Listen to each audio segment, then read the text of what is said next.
Rekan guru, selamat malam. Kita bertemu kembali di kelas bimbel PPPK bersama saya Mr. IDP. Saat ini kita masih membahas ya soal-soal tryout kompetensi teknis ya SJT. SJT 90 soal hari ini hari Jumat ya tanggal 29 November. Baik Bapak Ibu, apakah sudah ada yang keluar jadwalnya tanggal 2 Desember? Ada nggak teman-teman? Belum Mister. ada, Mister. Belum ada, Mister. Yang tanggal 3, Saya 15, tanggal Mister. 3 Saya Belum. udah cuma tanggal 15. tanggal 15 ya. Jadi Tanggal 8. ya sesuai dengan perkiraan saya untuk guru itu tanggal 5 ke atas ya. Tapi mana tahu ada yang tanggal 2, tanggal 3 boleh diinformasi juga Bapak Ibu ya. Oke teman-teman, jadi ini kan rentang waktunya lumayan ya. Jadi bisa nanti saat kita ada lagi Zoom meeting Bapak Ibu bisa kembali yang dibaca kembali soalnya itu terkait dengan yang tadi diposting Pak Je ya di grup WA kita tentang kisi-kisi kompetensi teknis. Jadi ada kisi-kisi untuk kompetensi teknis guru. Perlu diingat teman-teman ya bahwa soal-soal PPPK teknis ini untuk guru itu Bapak Ibu adalah SJT. SJT teman-teman ya. Situational Judgment Test. Jadi tidak dia detail terhadap materi yang sudah diinfo tadi detailnya Bapak Ibu. Maka ini adalah SJT situasi ya dikaitkan dengan situasi keseharian saat mengajar Bapak Ibu. Oke. Coba kita ini sudah saya screenshot tadi teman-teman ya yang di-share tadi. Bentar ya Bapak Ibu ya.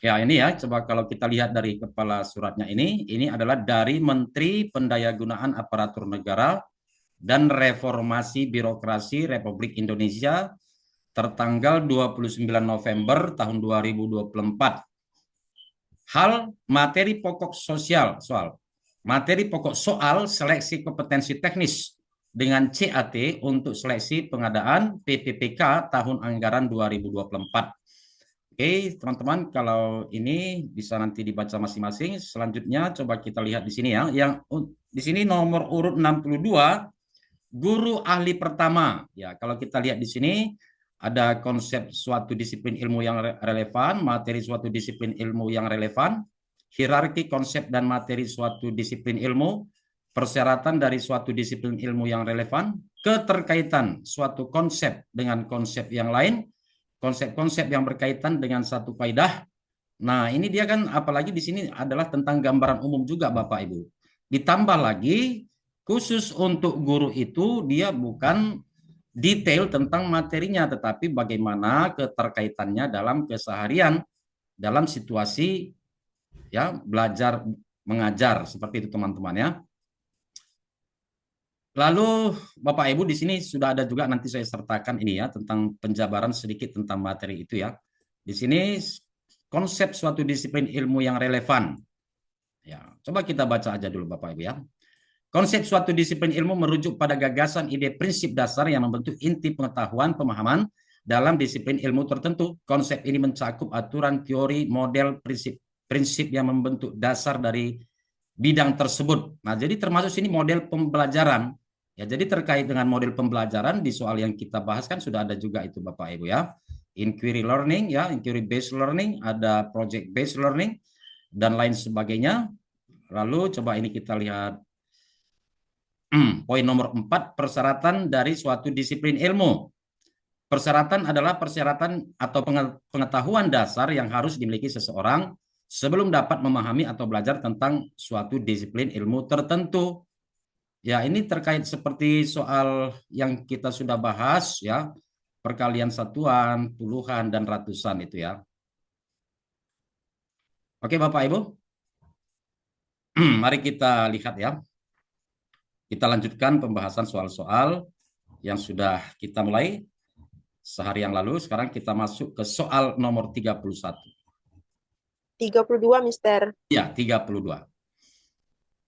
Sebelum kita lanjut soal nomor 32, mungkin ada yang menanggapi dari apa yang saya sampaikan tadi, Bapak Ibu, silakan.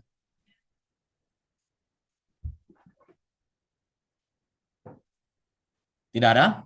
Kalau tidak ada, kita lanjut ya. Mari kita lihat teman-teman ya.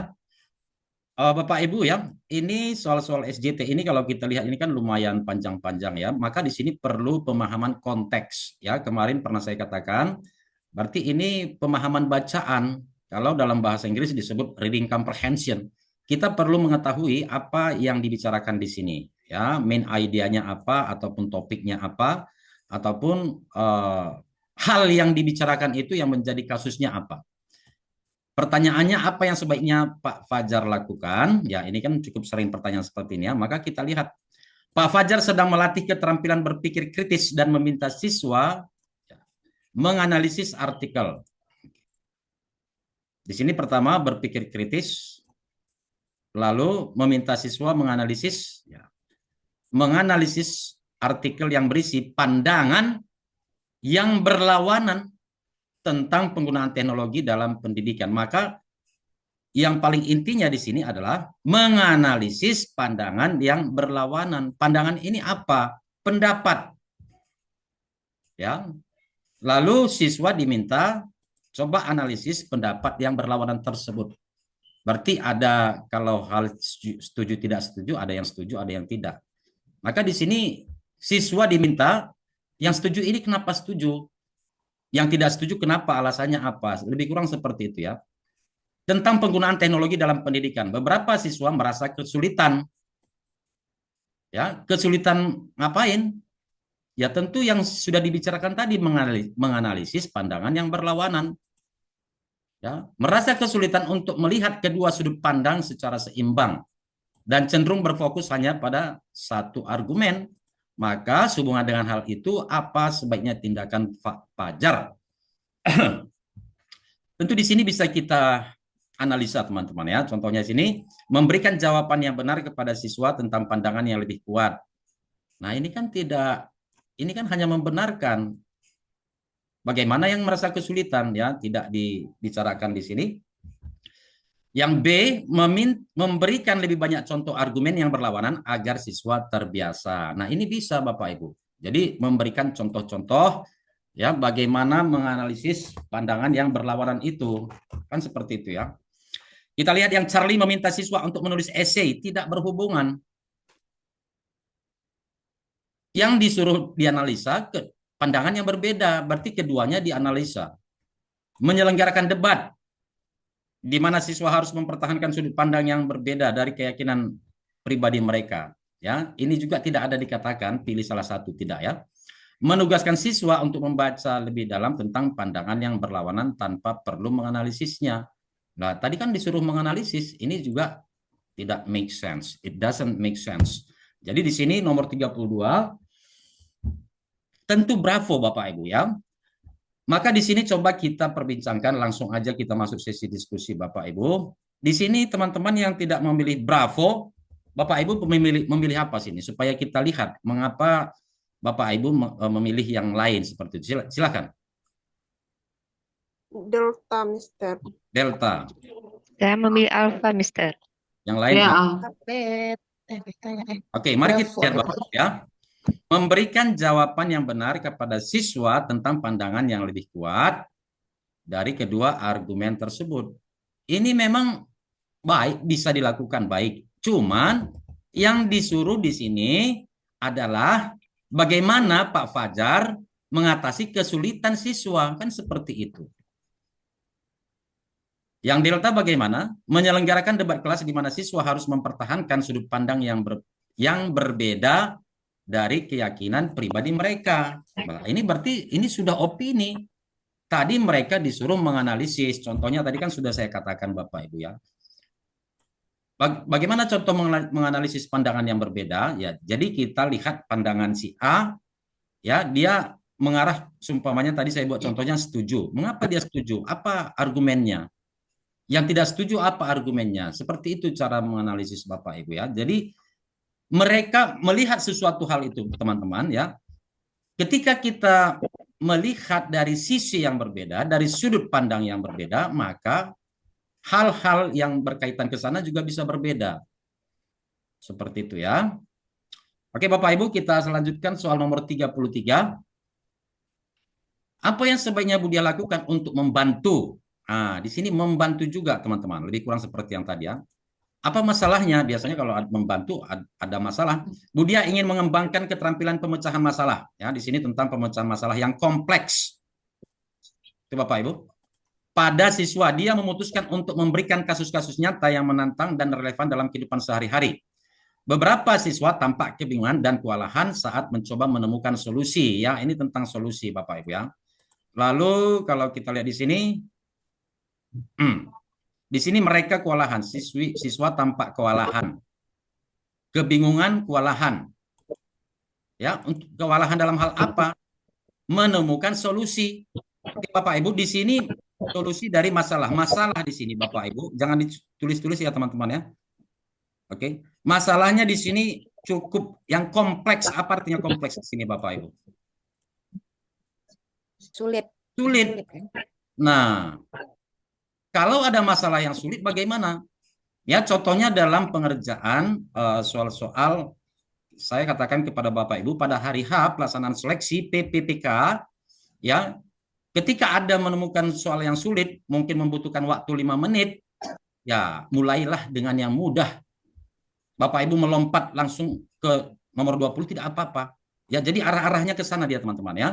Maka ini kan bisa kita analisa Bapak Ibu. Oke.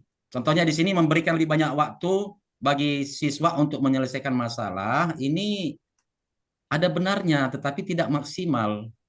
Ya, berarti di sini ibu dia tidak membantu teman-teman. Tidak maksimal bantuannya. Ya, ini juga nanti sudah berkaitan dengan jam mengajar biar bisa molor. Mengubah kasus nyata menjadi kasus yang lebih sederhana. Berarti standarnya menurun. Membagi masalah menjadi beberapa bagian kecil. Inilah jawabannya Bapak Ibu ya. Soal nomor 33, Charlie. Ya, dengan mengerjakan terlebih dahulu yang mudah, itu akan membantu mengerjakan yang lebih susah atau yang kompleks. Ya, jadi dipetakan dia Bapak Ibu. Meminta siswa bekerja dalam kelompok agar mereka saling membantu. Lah, ini juga ya tidak maksimal. Memberikan solusi langkah demi langkah kepada siswa untuk membantu mereka memulai. Ini bisa menjadi poin yang keempat Bapak Ibu ya. Poin 4, ini poin 5. Oke, saya lanjutkan dulu Bapak Ibu ya sampai soal nomor 35. Langkah Pak Amir yang paling tepat. Nah, paling tepat dalam hal apa? Pak Amir seorang guru matematika sedang melakukan pembelajaran di kelas. Beliau menyadari bahwa sebagian siswanya di kelas tersebut tidak tertarik. Berarti intinya biasanya Bapak Ibu kalau tidak tertarik bagaimana supaya tertarik? Dalam pelajaran matematika, ya maka kita lihat saja sini yang mana yang bisa membuat anak-anak tertarik, peserta didik. Oke, ini cukup mudah teman-teman ya. Beta. Betul. Nah, oke, kita lanjut. Soal nomor 35. Ya. Anda mengetahui bahwa para siswa di kelas berasal dari berbagai suku. Mengetahui kenyataan ini, maka sebagai guru bahasa Inggris, tindakan yang paling tepat. Nah, kalau seperti ini Bapak Ibu, mengintegrasikan 35. Apa jawabannya teman-teman? Eko. Ya, ini Eko. tadi lebih relevan, merasa ada keterikatan, ada hubungan dengan ya, latar belakang yang berbeda, berbagai suku di sini. Silakan Bapak Ibu, sampai nomor 35 kita masuk sesi diskusi. Mister, Silakan Ibu Hema. saya Mister. Silakan. Pertanyaannya apa?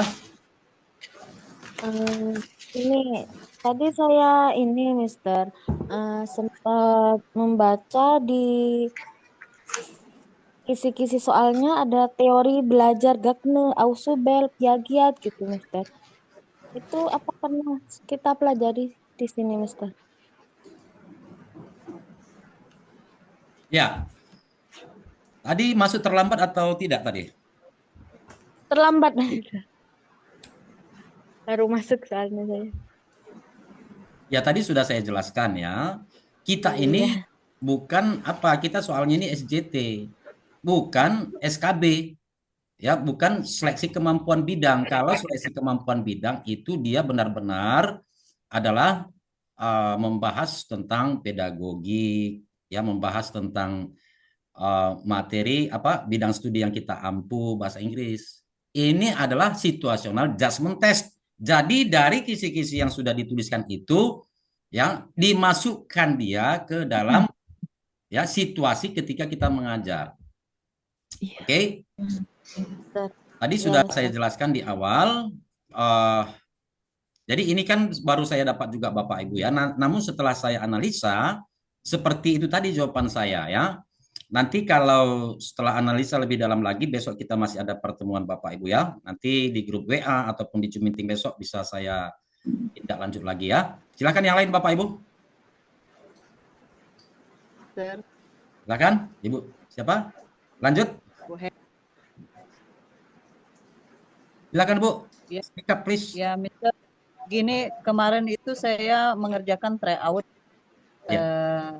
nomor 32 dengan nomor 33 itu kan kata Mister itu benar jawabannya A dengan 32. Jawaban saya yang nomor 32 D. Kemarin kan koreknya benar. 33 jawaban saya A. Benar. Tapi ini jadinya C, 33C, 32. Oh gitu ya? Iya, Nanti Ibu siapa? Nanti coba saya koreksi lagi ya. Mama Lini. Oh Ibu Hema ya. Iya, Berarti ada kesalahan koreksi Bu ya. iya. Jadi saya bingung dari semalam itu saya nggak bisa ikut Zoom karena nggak ada sinyal, Sir. Jadi semalam itu ada juga yang di soal-soal sebelumnya itu saya belajar dari rekaman Sir. Itu juga kebanyakan koreksinya yang benar, jawaban saya yang dari Sir benar, tapi di rekaman. Baik Ibu, intinya saya sudah dapat. Nanti Ya. coba saya koreksi kembali ya Bu ya. Jadi Iya, Sir. patokannya yang ini aja Bu ya, yang dari yang sudah saya kirim apa kunci jawabannya dan juga rekaman Zoom meeting ya. Itu patokan utama. Oke Bu. Terima kasih Bu Hema ya. Mari teman-teman kita lanjut dulu ya. Soal nomor 36. Soal nomor 36 silakan di mute kembali Bapak Ibu ya. Anda mengajar di sebuah sekolah dasar kegiatan literasi numerasi. Nah, ini model soal seperti ini kan sudah pernah teman-teman ya. Yang efektif bagi siswa kelas rendah, teman-teman, ini adalah sudah masuk dari teori-teori belajar itu, teman-teman ya. Ya, jadi kelas rendah kita sesuaikan dengan kemampuan mereka. Ya, tentu kelas rendah itu tidak sampai contohnya bilangan ribuan seperti itu ya. Maka ini jawabannya adalah Charlie. Charlie. Iya Bapak Ibu ya. Kalau sumpahnya Bapak Ibu buat tabel survei, ya ini sudah lari pertama, sudah lari dari literasi, ya sudah ada larinya.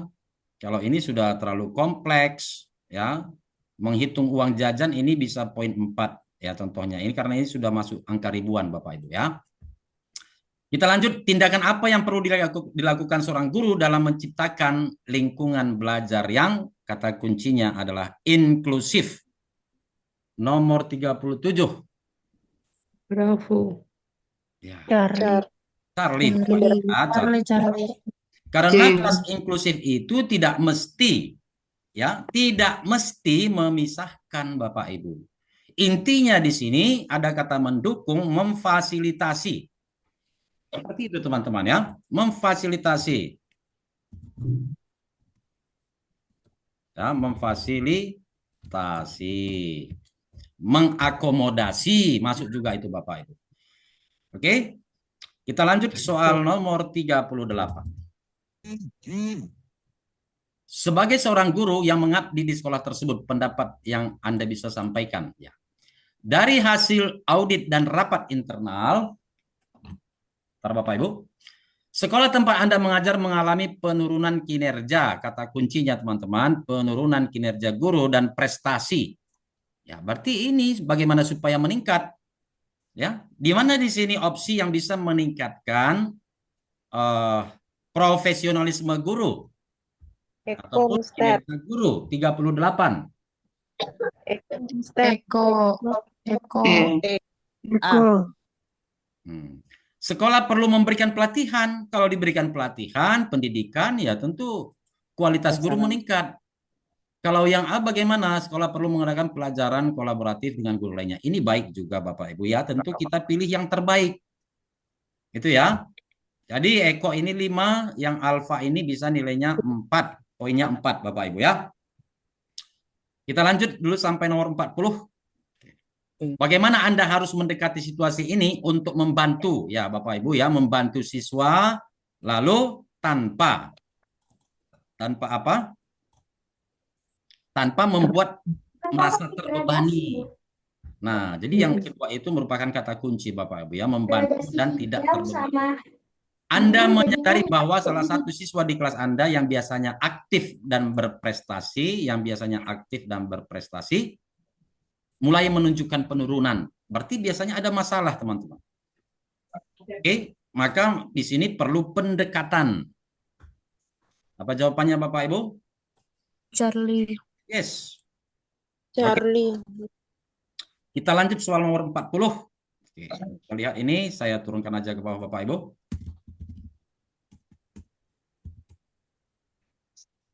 Ya. Selaku guru kelas. Nah, guru kelas ya, apa yang Anda lakukan?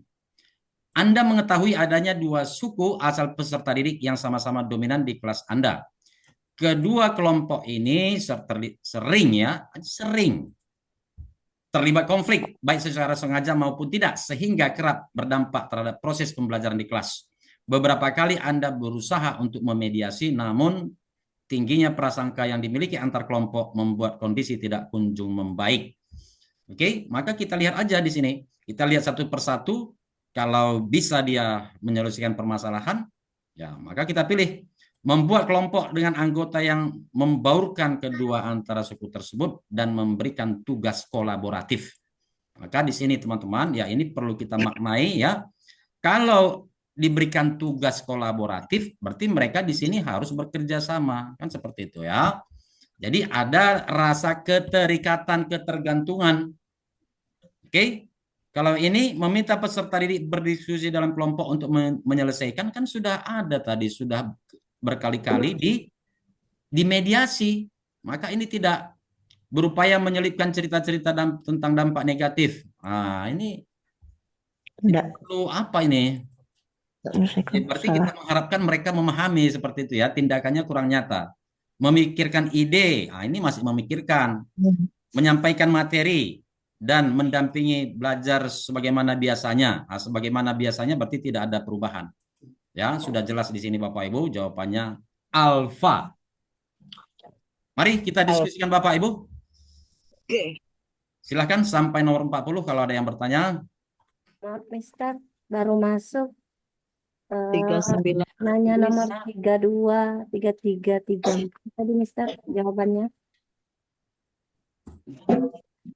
32 Bravo, 33 Charlie, 34 Bravo, 35 Eko, 36 Charlie, 37 Charlie, 35 tadi Eko ya, Mister. 38 Eko, Charlie. Eko. 39 Charlie, 36, Mister. 36 Charlie. 36, Mister. Silakan Bapak Ibu yang lain. Mau tanya, Mister, Mister? saya izin bertanya. Bentar ya, Ibu Firdausi silakan. Ya, nomor 39 ini, Mister. Nomor 39. Pertanyaannya Kemarin apa? Mister pernah ini menjelaskan ya, kalau siswa itu berprestasi atau siswanya itu cerdas, itu cenderung jawabannya itu memberikan tugas tambahan gitu, Mister. Kenapa ini tidak, Mister?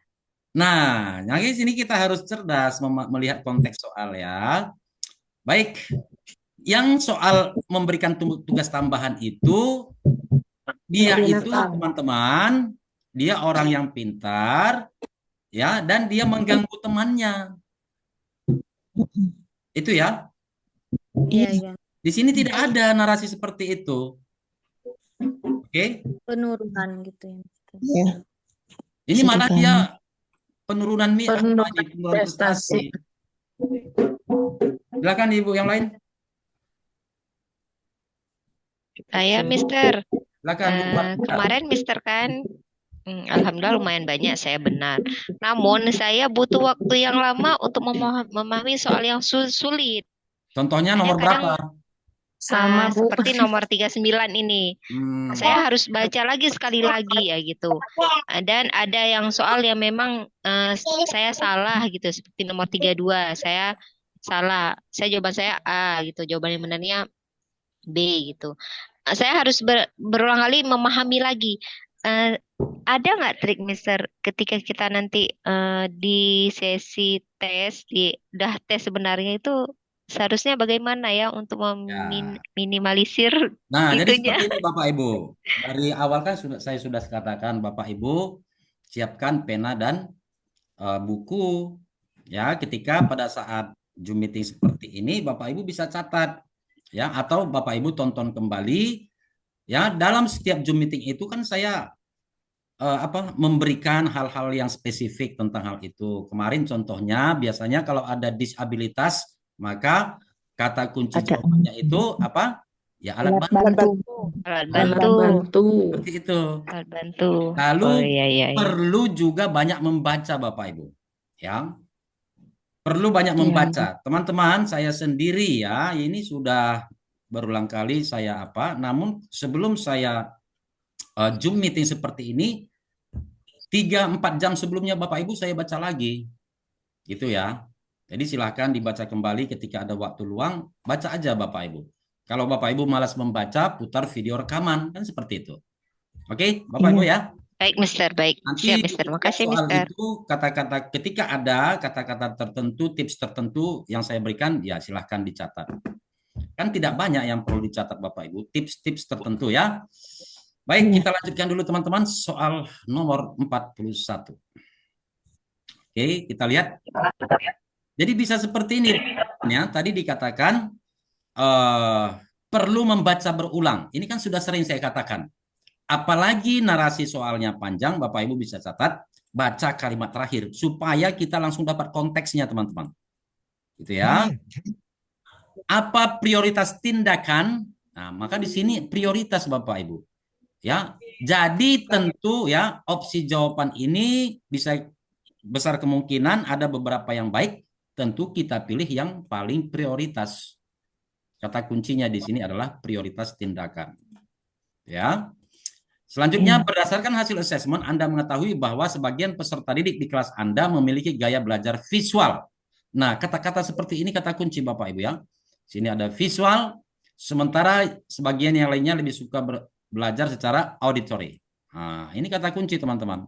Maka intinya kalau ada gaya belajar yang berbeda, guru mengakomodasi. Oke? Mengakomodasi itu apa? Mendukung, memfasilitasi. Nah, yang seperti ini perlu Bapak Ibu catat ya. Guru memfasilitasi ketika ada gaya belajar yang berbeda. Hal ini juga ya yang disebut dengan inclusive learning. Ya, mengakomodasi keberagaman. Anda merasa perbedaan gaya belajar ini menjadi sebuah tantangan karena Anda terbiasa mengelola kelas yang lebih homogen. Maka di sini sebisa mungkin kita mengakomodasi, memfasilitasi. Oke, yang mana di sini ada mengakomodasi, memfasilitasi, Charlie? Charlie. Ya kan memfasilitasi itu kan sinonim Bapak Ibu ya. Oke, itu sudah langsung dapat Bapak Ibu. Kita lanjut. Nomor 42. Untuk memastikan semua siswa dapat memahami materi dengan baik. Tindakan apa yang tepat? Di sini memastikan semua siswa dapat memahami materi dengan baik. Lanjut, seorang guru menyadari bahwa beberapa siswanya lebih responsif terhadap pembelajaran kinestetik. Kata kunci berarti gerakan fisik. Sementara yang lain lebih suka pembelajaran visual. Ya, melihat, menonton ya. Oke, yang intinya teman-teman, kedua ini visual dan kinestetik terakomodasi, terfasilitasi. Ya, didukung, menggabungkan aktivitas fisik dan penggunaan gambar. Nah, ini kan masuk Bapak Ibu ya. Kinestetik masuk, visual masuk. Memfokuskan pelajaran pada metode yang paling umum. Salah. Mengadakan lebih banyak ulangan, apa hubungannya ini? Membuat kelompok belajar yang terdiri dari siswa dengan gaya belajar yang sama. Ya, lebih tepat yang A ya. Di situ memfasilitasi. Iya. Karena sini ada penggunaan gambar atau diagram. Lalu sini ada aktivitas. Nah, itu Bapak Ibu ya. Selanjutnya meminta siswa menyesuaikan. Nah, ini lebih parah. Oke. Maka jawabannya alfa. Alfa.